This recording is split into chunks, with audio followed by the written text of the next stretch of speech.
Welcome to another episode of Getting to Know. I am Mike Jeffries, and today we're getting to know a little bit more about Clay Wilson. Clay, thank you so much for joining us. Yeah, I'm here. We're off to a great start. Clay, where are you from? How long have you been wrestling? I'm from Niagara Falls, Ontario. Been wrestling a little over 10 years now. And when you first came to Barrie Wrestling, it was during COVID. What were your first impressions both with and without the crowd here? There was 0 people here. It was really hard to make a first impression, but I was able to make an impression with Sean Gibson, which, he was a really huge supporter of mine to begin with, and thankfully that I was able to impress him, and then here we are today, sitting with you, unfortunately having to talk to you. Hey, this is a peak, for me at least. I will say I was watching back that first match, and I saw the lightning bolts on the tights, and I'm like, there were signs the whole time. But we'll talk about that later. So you debuted during COVID, and then you showed up just after COVID, and were very, very quickly the most hated man in Barrie Wrestling. Mm-hmm. How are you so good at being hated?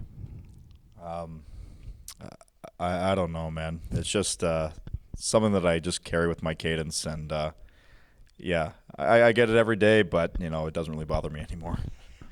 Well, that's fair. So you've had some really great matches here. Jody Threat, Gabriel Fuerza. You were part of both of the Survivor Series matchups. Is there one, as Clay Wilson, is there one that stands out to you, one of your matches here? Probably the only match that I enjoyed was pinning Jesse V for the heavyweight title and doing the big reveal. That was fantastic. So I want to talk to you about that. You've had some of the loudest reactions I've ever heard here. And nothing, I don't think, and you can disagree with me if you'd like, but the who sucks now, you do response. Mm-hmm. Like, my ears were ringing on the commentary table. What did that moment feel like? Like, you've just won the championship, which is obviously awesome. What was that moment like for you, getting that response from the Barrie faithful? It was it was very gratifying. I mean, obviously going underneath the mask for a while, there wasn't a time where I could say that, but when we finally had that reveal, it was probably about maybe a 3 or 4 month span where I was quote unquote away.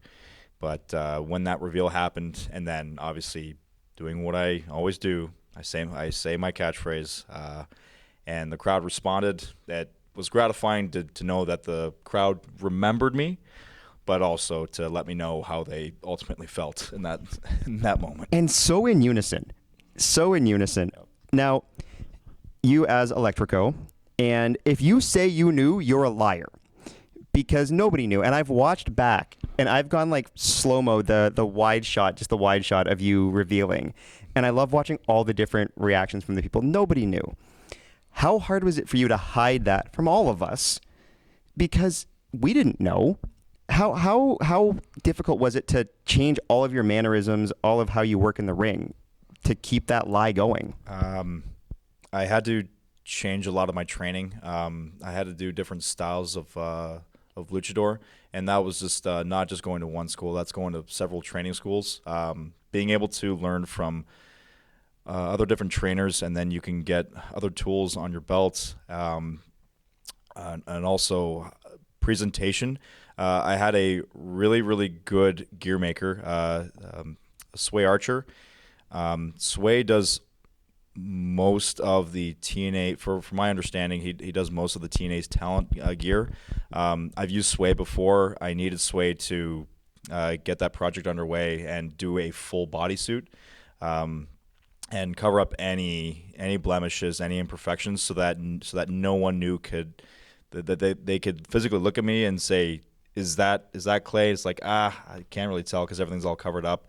But Sway did a phenomenal job, and I highly recommend to any pro wrestler that's coming up or any pro wrestler that needs new gear, I highly recommend Sway Archer to them.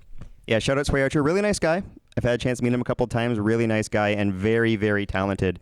And yeah, I see Electrico still getting some work out there, so that's good.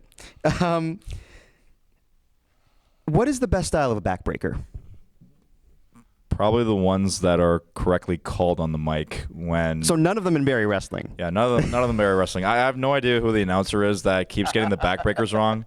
It just happens to be in my matches. It's not anybody else's matches because everybody else's match is called correctly, but it just so happens to be mine. You do 13 different types of backbreakers. I don't count that high, but that's okay. But I don't know. So someone keeps screwing it up, and I know it's not Diamond Jim, but yeah.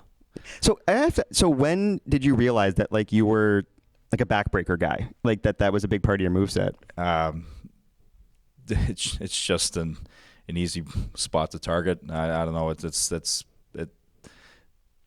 for the style of wrestling that I do. I try to make sure that the work looks devastating, but also that I'm not legitimately putting my opponent out, if that makes sense. Yeah. We're in this profession to make sure that the art of wrestling, it looks legitimate, but at the same time, we all have to get up the next day and make sure that everyone goes home safe. So on that, I have a question for you. A match you were in, but a spot that did not involve you. You, MBM, and Van Landen in in the triple threat match. The Death Valley driver off the stairs onto the ring apron. When a spot like that gets brought up and not involving you, do you ever want to be like, maybe not?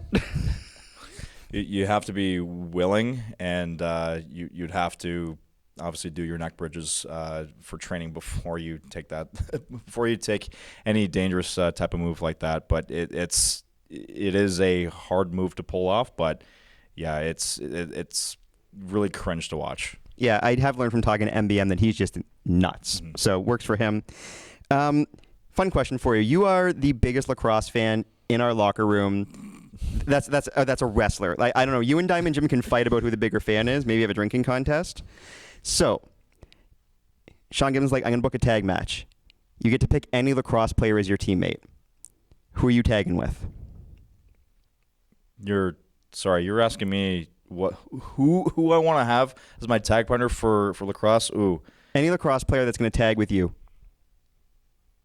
Like active or retired? Active or retired. Oh God.